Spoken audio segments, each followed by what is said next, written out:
अस्सलाम वालेकुम students, my name is Shafqat but I am from department of civil engineering. जो आज का हमारा टॉपिक होगा that is basic of civil engineering, structural analysis. जब भी आप किसी भी इंजीनियरिंग की बात करते हो तो सबसे पहले जो बात आती है दैट इज़ स्ट्रक्चर। तो हमारा जो ये टॉपिक रहता है ये 3rd और 4th सेमेस्टर स्टूडेंट्स के लिए बेसिक चीज़ रहती है, जिसको स्ट्रक्चरल इंजीनियरिंग की बेसिक्स कहा जाता है, दैट इज स्ट्रक्चरल एनालिसिस। ये हमारा क्लियर हो गया। समझो हमारे पास 6 to 7 सब्जेक्ट्स हमारे इसकी वजह से क्लियर हो जाएंगे। तो जो हमारा आज का टॉपिक होगा that will be methods of structural analysis. Before going into the methods of structural analysis, हम सबसे पहले ये समझना चाहेंगे कि व्हाट इज स्ट्रक्चर, क्योंकि जब हम स्ट्रक्चर को एनालाइज करेंगे उससे पहले हमें पता होनी चाहिए कि स्ट्रक्चर क्या होता है। Structure is assemblies of different elements which are joined together, जिनको हम ज्वाइन टुगेदर करते to act as a single unit.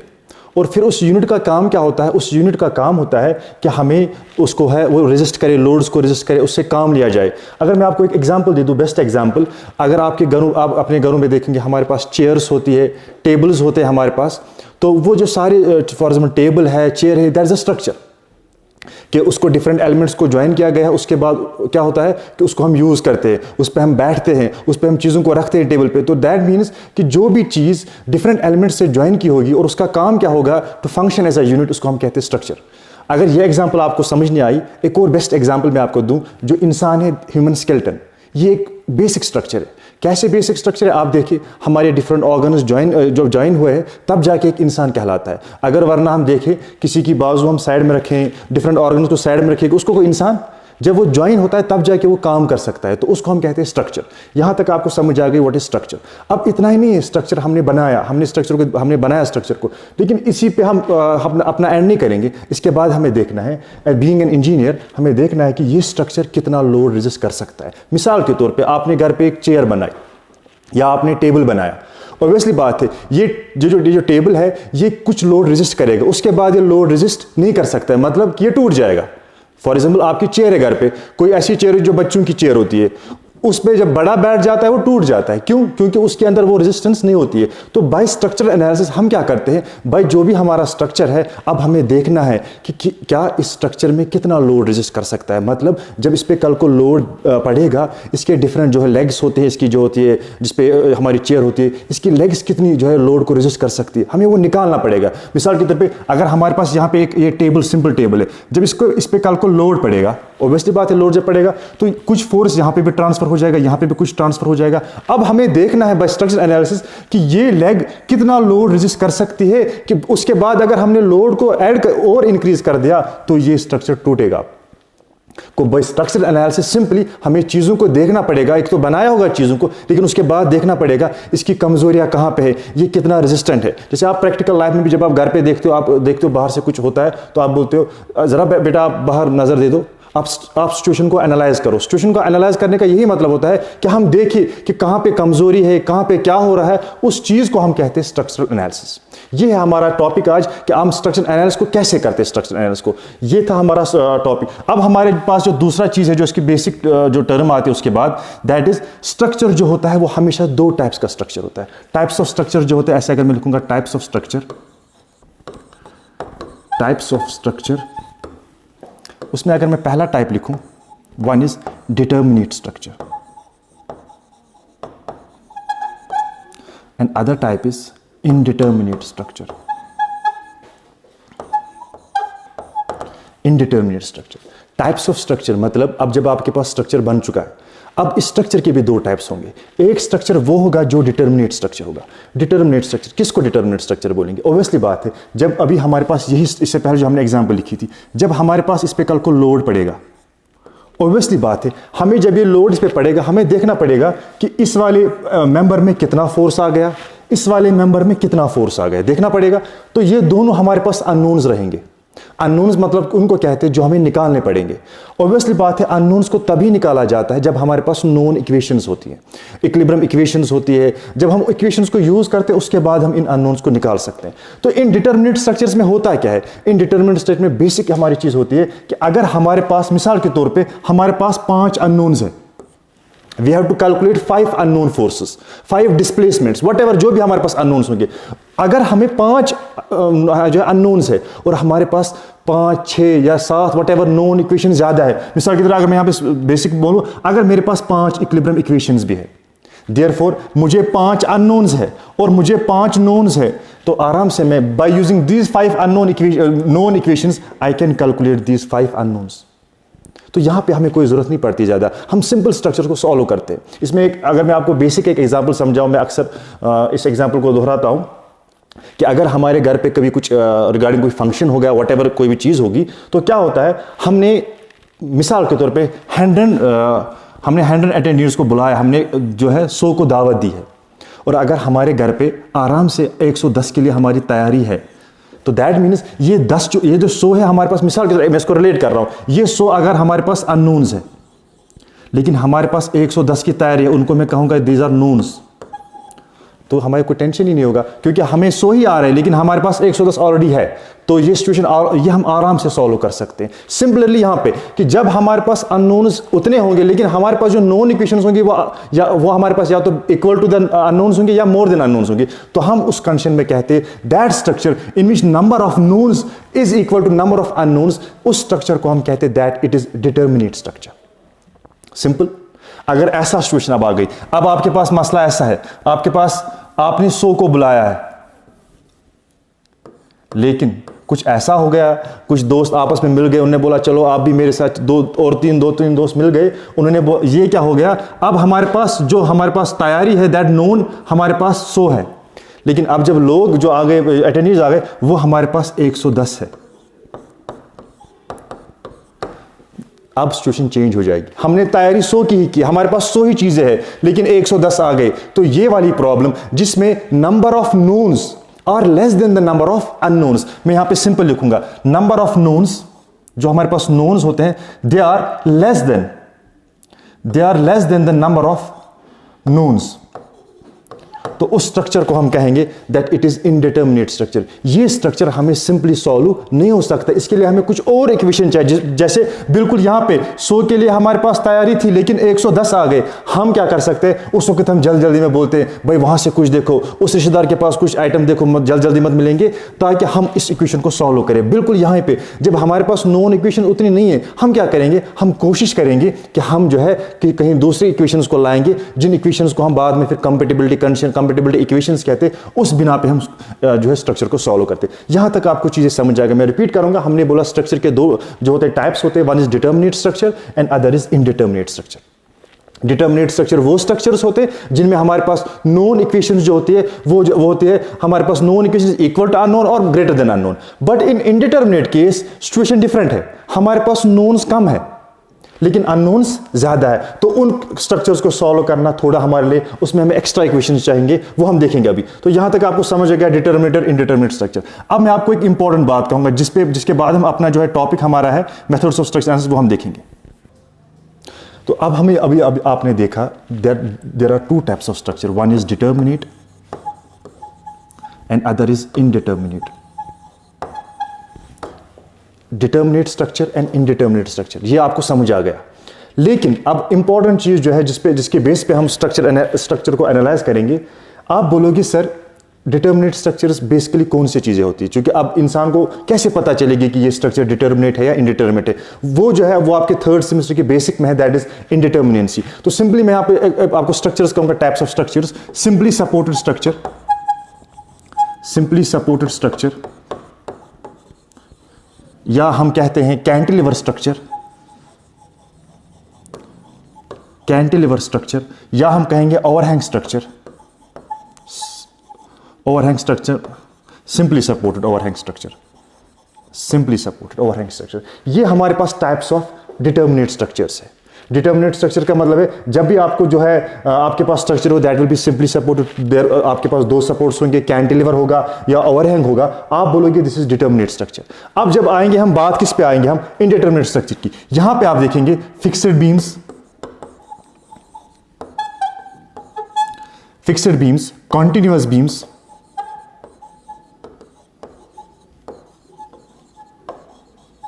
Continuous beams, ये इसी तरह फ्रेम्स जो भी आपके पास आ जाएंगे आगे जाके फ्रेम्स, ये जो है टाइप्स ऑफ इनडिटर्मिनेट स्ट्रक्चर्स आएंगे।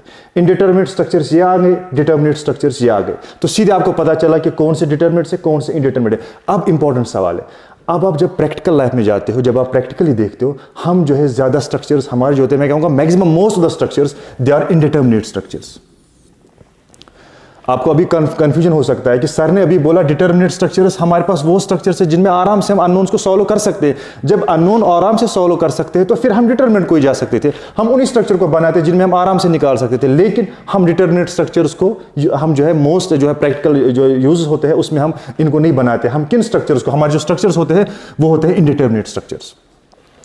ऑब्वियसली बात है, कोई ना कोई ऐसी डिसएडवांटेज होगी डिटर्मिनेट स्ट्रक्चर की जिसकी बिना पे हम इनडिटर्मिनेट की तरफ गए। वो डिसएडवांटेज कौन सी है? इन अदर वर्ड्स मैं ऐसे कहूं कि मैं आप बोलूंगा आपको एडवांटेज ऑफ इनडिटर्मिनेट स्ट्रक्चर्स, वो एडवांटेज जिसकी बिना पे हमने डिटर्मिनेट स्ट्रक्चर्स को नहीं लिया प्रैक्टिकल में, हमने लिया इनडिटर्मिनेट स्ट्रक्चर्स को। तो उस एतबार से मैं आपको कुछ इंपॉर्टेंट चीज कहूंगा जो मैं यहां पे आपको सिंपल बोलूंगा। आपको अगर मैं फिक्स्ड बीम लूंगा, फिक्स्ड बीम, क्योंकि मैंने पहला स्ट्रक्चर यहां से कहा सिंपली सपोर्टेड, यहां से मैंने कहा फिक्स्ड बीम, तो मैं सिंपल यहां पे कंपैरिजन दूंगा आपको।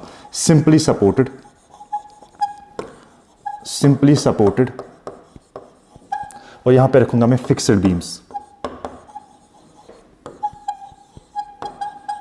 ये समझिए आप, ये आपको पता है दिस इज डिटर्मिनेट, मैं यहां पे लिखूंगा डिटर्मिनेट, डिटर्मिनेट, यहां पे इसको लिखूंगा मैं इनडिटर्मिनेट।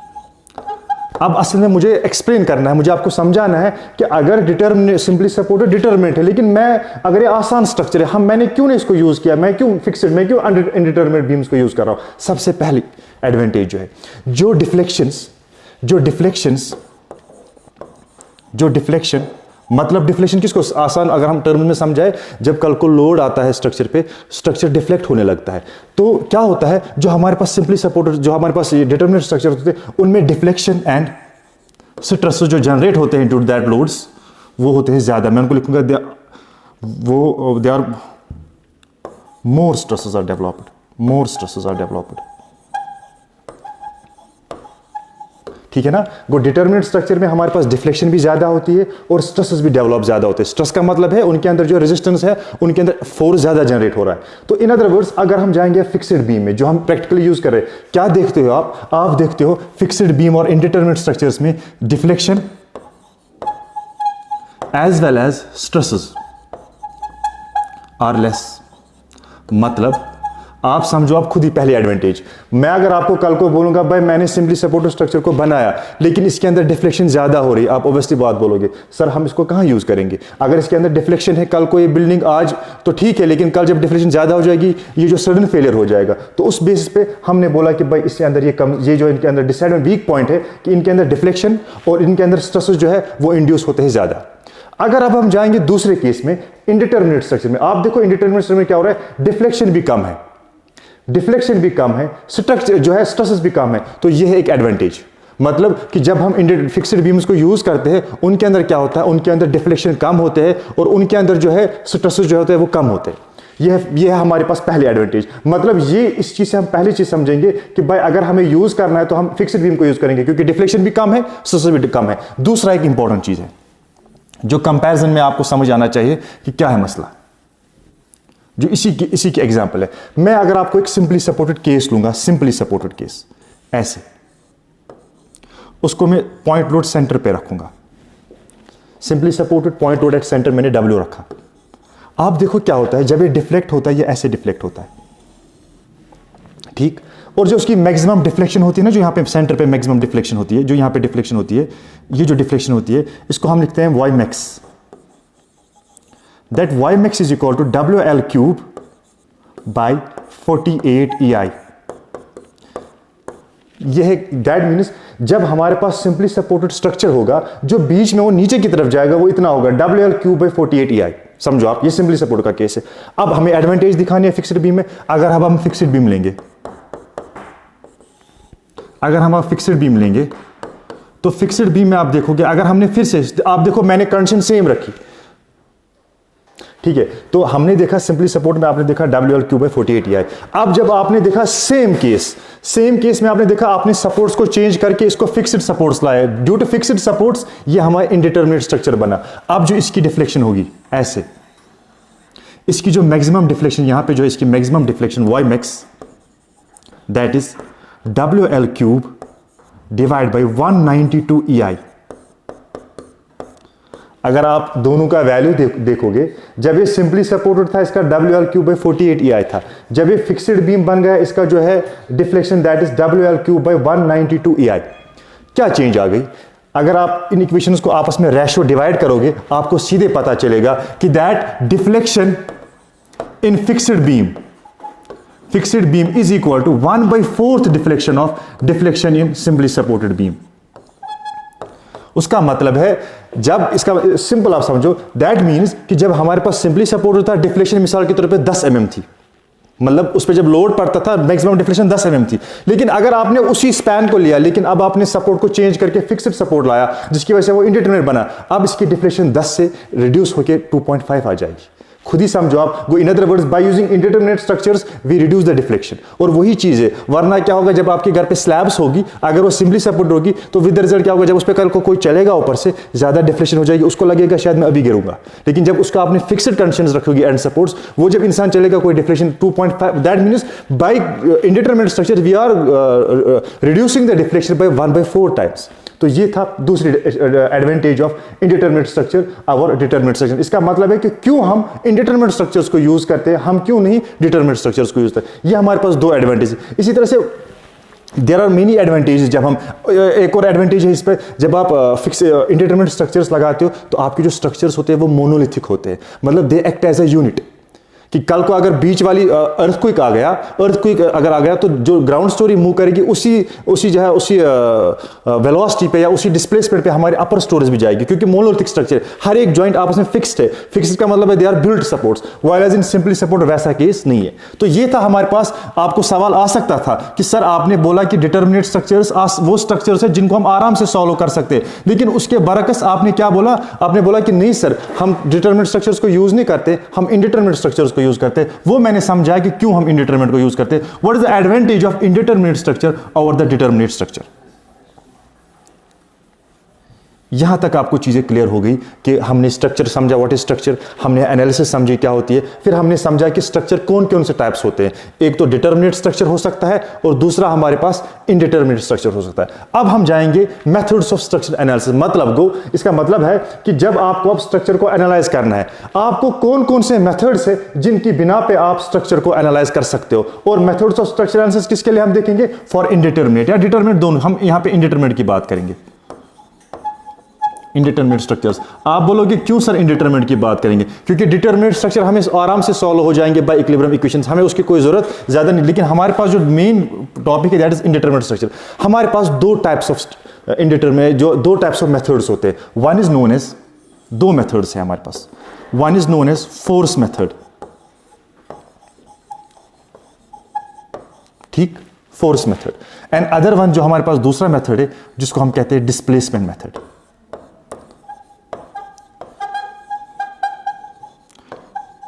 डिस्प्लेसमेंट मेथड, ये है basic two types, force method और डिस्प्लेसमेंट मेथड। इसको हम फोर्स मेथड का दूसरा नाम है कंसिस्टेंट डिफॉर्मेशन मेथड। इसी तरह से हमारे पास डिस्प्लेसमेंट का मेथड दूसरा नाम है स्टिफनेस मेथड। तो ये basic to types of methods है जिनकी बिना पे हम जिनकी बिना पे हम इंडिटरमिनेट स्ट्रक्चर को सॉल्व करते हैं, that is force method and displacement method. अब मैं इन मेथड्स के और जाऊं उससे पहले मैं आपको एक चीज बोलना चाहता हूं कि जब हमारे पास मिसाल के तौर पर जब हमारे पास स्ट्रक्चर होता है तो हमें देखना पड़ता है कि जो उसके अंदर जो रेस्पॉन्स होंगे वो तीन कंडीशंस को फुलफिल करने चाहिए। मतलब आपके पास ये स्ट्रक्चर है, ये आपके पास मिसाल के तौर पे स्ट्रक्चर है, इसको मैं लिखूंगा यहां पे स्ट्रक्चर, ठीक। अब आपने स्ट्रक्चर पे लोड डाल दिया, वो स्ट्रक्चर के लिए इनपुट बनेगा, सिंपल, ठीक। तो अब ये स्ट्रक्चर उसके बाद क्या बिहेव करेगा, ये कैसे वहां पे मुझे दिखाएगा, उसको मैं कह सकता हूं सिंपल रेस्पॉन्स। इसकी आप सिंपल एग्जांपल ले लो, कोई बंदा है, वो खड़ा है, तो उसको मैं धक्का दे रहा हूं, मेरा धक्का उसके लिए इनपुट बनेगा, लोड बनेगा। अब वो इंसान क्या वहां से रिएक्ट करेगा, या वो आगे जाएगा या वो मुझे धक्का देगा, वो उसका रेस्पॉन्स बनेगा। तो इनपुट में हमारे पास जो बेसिक चीजें होती है दैट इज लोड्स, जो हम लोड्स अप्लाई करते हैं। और रेस्पॉन्स में क्या हमारे पास हो सकती है, या तो वो डिस्प्लेस हो जाएगा, डिस्प्लेसमेंट आ जाएगी, ठीक। इसी तरह से स्ट्रेसेस डेवलप होंगे, बहुत सी चीजें, तो उनको हम कहेंगे रेस्पॉन्स। अब हमें देखना है कि जब हमारे पास अब इनपुट आ गया, ये जो रेस्पॉन्स हमें आ गए, इन रेस्पॉन्स, ये रेस्पॉन्स बहुत रेस्पॉन्स होंगे, लेकिन हमें देखना पड़ेगा कुछ बेसिक कंडीशंस है कि ये रेस्पॉन्स वैसे होने चाहिए ताकि वो 3 कंडीशंस फुलफिल होने चाहिए। मतलब इस रेस्पॉन्स के एतबार से इस स्ट्रक्चर में रेस्पॉन्स आ गया, लेकिन इतना रेस्पॉन्स नहीं आना चाहिए कि वो 3 कंडीशंस फेल हो जाए। तो वो 3 कंडीशंस कौन है, आप लिखे। पहली कंडीशन जो है that is equilibrium condition. Equilibrium condition, equilibrium condition. Equilibrium condition जो होती है, ये वो कंडीशन होती है कि ऑब्वियसली बात है, हमेशा जो स्ट्रक्चर है ना वो इक्विलिब्रियम में होना चाहिए। इक्विलिब्रियम का मतलब है कि जो भी उसके पास फोर्स होंगे एट रेस्ट होने के लिए, उसके अंदर जो फोर्स होने चाहिए उन सब का जो होना लास्ट में होना चाहिए, दैट वो सारी फोर्स उस स्ट्रक्चर को इक्विलिब्रियम में लाने चाहिए। मिसाल के तौर पर अगर मेरे पास यहाँ पे कोई, मिसाल की तरह कोई चीज़ है, यहाँ पे मुझे एक ब्लॉक है, मुझे अगर मैं कहूंगा कि ये ब्लॉक एक ही जगह पर रहना चाहिए, तो क्या होना चाहिए, अगर इसको यहां से भी कोई फोर्स अप्लाई कर रहा है और यहां से भी कोई फोर्स अप्लाई कर रहा है, तो मुझे इसको रेस्ट में लाना है। तो मैं क्या कहूंगा कि अगर यहां से F1 फोर्स इसको फॉरवर्ड डायरेक्शन में मूव कर रहा है और बैकवर्ड डायरेक्शन में F2 फोर्स को मूव कर रहा है, तो मैं कहूंगा for horizontal equilibrium this F1 minus F2 should be equal to 0।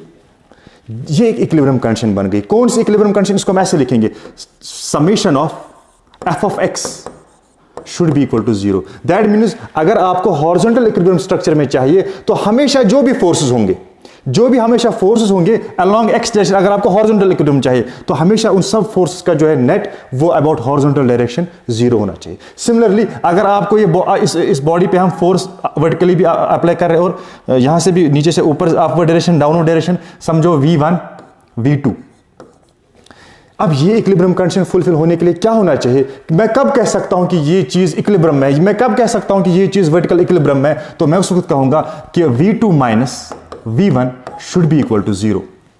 या इन अदर वर्ड्स अगर डिफरेंट बहुत से फोर्स, 2 से ज्यादा फोर्सेस पे होंगे, तो मैं कह सकता हूं summation of vertical force along y direction, vertical force should be equal to 0।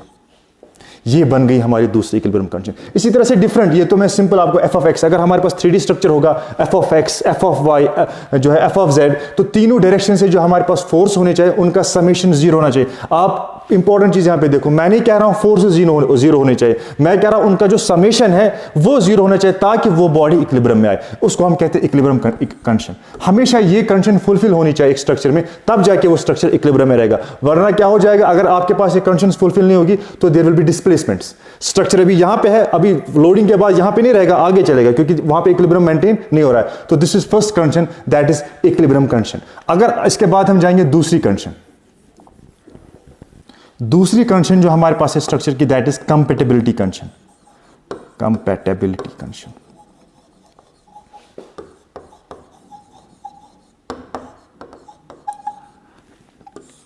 Compatibility condition, ये हमारे पास दूसरी चीज है। अब आपको पहली चीज समझ आ गई, अब सिर्फ स्ट्रक्चर इक्विलिब्रियम में होना ही नहीं काफी है। अब दूसरी चीज है, हमारे पास डिफरेंट मेंबर्स है। मिसाल की तरह हमारे पास यहाँ पे एक मेंबर ज्वाइन किया है, यहाँ पे हमने दूसरा मेंबर स्ट्रक्चर को ज्वाइन किया है। इसी तरह से डिफरेंट मेंबर्स, 3 मेंबर्स, समझो यहाँ पे कोई स्ट्रक्चर ऐसे है, ऐसे हमारे पास कोई स्ट्रक्चर है। चलो यहाँ पे मैं इसको रखूंगा बी नाम, ABC। तो मैं कहूंगा अगर ये हमारे पास ज्वाइंट है, हमें कंपैटिबिलिटी के होने के लिए एतबार से जितना हमारे पास AB डिफ्लेक्ट हो जाएगा, ऑब्वियसली बात है सेम डिफ्लेक्शन, सेम डिफॉर्मेशन ऐसा होना चाहिए ताकि इस CB में, ताकि ये जो यूनिट है this will act as a 1।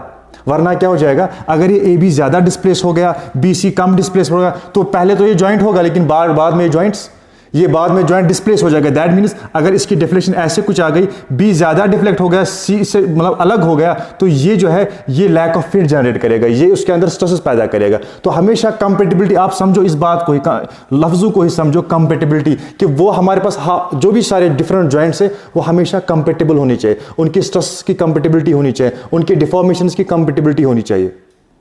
तो ये था दूसरी कंडीशन है, दैट इज कंपैटिबिलिटी कंडीशन। इसी तरह से तीसरी जो हमारे पास कंडीशन है, that is force displacement condition.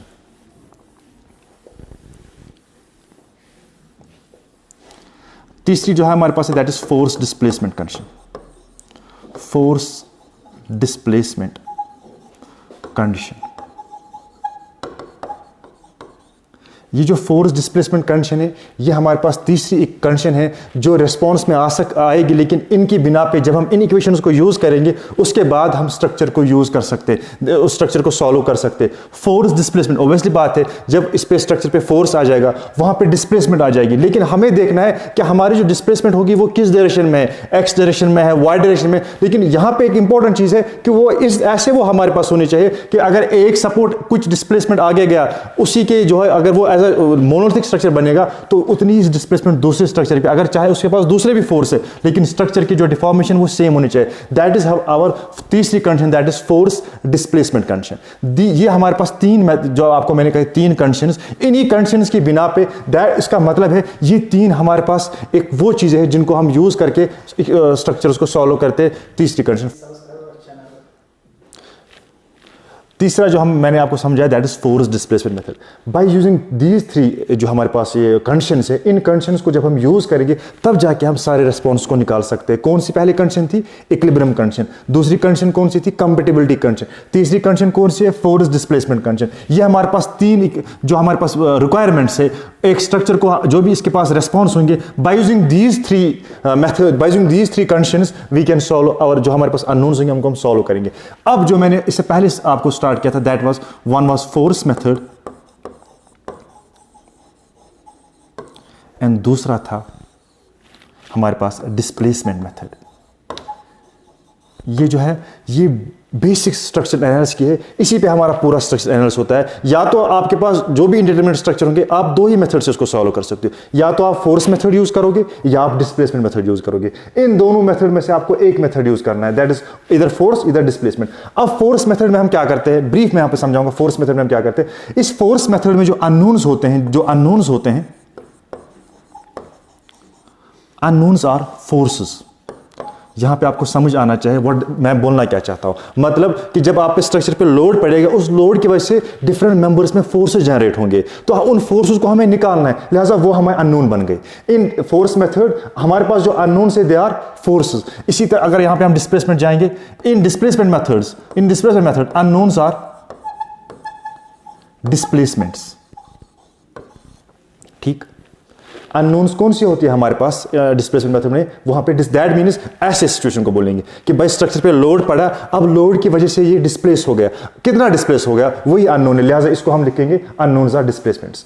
ये था पहला। दूसरी चीज आप बोलोगे सर जब हमारे पास स्ट्रक्चर होगा सामने, अब मुझे कहां से पता चलेगा कि अननोन्स है ज्यादा डिस्प्लेसमेंट या फोर्स है? मैं किस चीज को कंडीशन लगा दूं जिस कंडीशन को मैं के बाद मैं बोल सकता हूं कि whether I will go for force method और whether I will go for displacement method. तो उसके लिए एक इंपॉर्टेंट चीजें जो आपके थर्ड सेमेस्टर में जो बेसिक टॉपिक है that was indeterminacy, static indeterminacy and kinematic indeterminacy. तो आप दोनों हम हमेशा स्ट्रक्चर पे दोनों इंडिटरमिनेंसी निकालोगे, स्टैटिक भी और काइनेमेटिक भी। तो आप क्या करोगे, when static indeterminacy of a structure is less than kinematic indeterminacy. Important point है, बहुत इंपॉर्टेंट पॉइंट है कि जब स्टैटिक इंडिटरमिनेंसी स्ट्रक्चर की काइनेमेटिक इंडिटरमिनेंसी से कम होगी तो we will use force methods. Clear? Static indeterminacy आपको पता है, static word in structure means to force displace, force unknowns, and kinematic means to degree unknowns, degree of freedom. यहां पे आपको समझ आ गया, static indeterminacy is less than kinematic, उल्टा हो जाएगा यहां पे। When kinematic indeterminacy is less than static indeterminacy we use displacement methods. अगर आपके पास कोई भी स्ट्रक्चर है, आप स्टैटिक भी निकालोगे इसकी इंडिटरमिनेंसी, काइनेमेटिक भी, फिर आप देखोगे अगर स्टैटिक कम है काइनेमेटिक से, we will go for force methods. If kinetic is less than static, we will go for displacement method. ये एक इंपॉर्टेंट पॉइंट है जिसकी बिना पे हम स्ट्रक्चर्स को सॉल्व करेंगे। आपके पास स्ट्रक्चर आएगा, आप इन कंडीशंस को देखोगे कौन सी कंडीशन फुलफिल हो रही है, तो आप उसी जगह उस मेथड को यूज करोगे। तो यहाँ पे फोर्स मेथड में आपने देखा। अब फोर्स मेथड में हम फोर्स मेथड में आपने कोई दोनों टॉपिक्स क्लियर हो गए, फोर्स मेथड और डिस्प्लेसमेंट मेथड।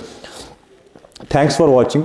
जो हमारा नेक्स्ट लेक्चर होगा इंशाल्लाह, उसमें आप इस टॉपिक को और जो है आगे इसके जो फर्दर पार्ट है उसको हम इसमें इंशाल्लाह वो पढ़ेंगे इंशाल्लाह।